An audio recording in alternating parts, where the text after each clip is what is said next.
હવે સમાચાર વિગતવાર। દક્ષિણ ગુજરાતમાં મેઘમહેર જોવા મળી રહી છે ત્યારે સુરતનો વીરકમ કોઝવેની સપાટી 6 મીટર સુધી પહોંચી ગઈ છે। કોઝવેની સપાટી 6 મીટર પહોંચી જતા વાહન વ્યવહાર માટે બંધ કરવામાં આવ્યો છે તો બીજી તરફ કોઝવે ખાતે નયનરમ્ય દ્રશ્યો જોવા મળી રહ્યા છે।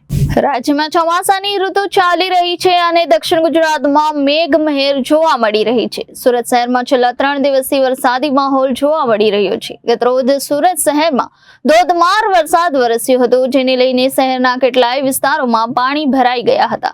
દરમિયાન આજે સવારથી જ શહેરમાં વરસાદી માહોલ છે અને કાળા ડિબાંગ વાદળો સાથે વરસાદ વરસી રહ્યો છે।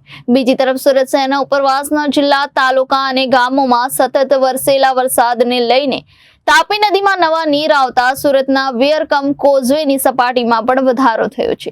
કોઝવે તેની સપાટી કરતા ઉપરથી વહેવાનો શરૂ થઈ ગયો છે। ગત વર્ષે જૂન મહિનાની શરૂઆતમાં ઓવરફ્લો થયો હતો। આ વખતે વરસાદી વિલંબથી શરૂ થતા જુલાઈ મહિનાની શરૂઆતમાં કોઝવે પ્રથમ વખત ઓવરફ્લો થયો છે।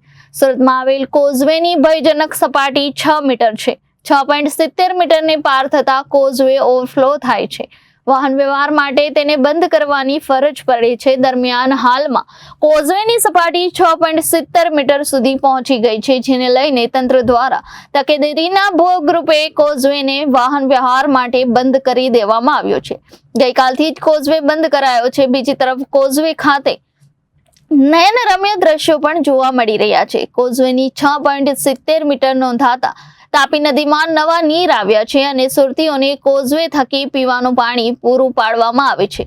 વર્ષ દરમિયાન સુરતીઓને પીવાના પાણીની કોઈ મુશ્કેલી નહીં રહે।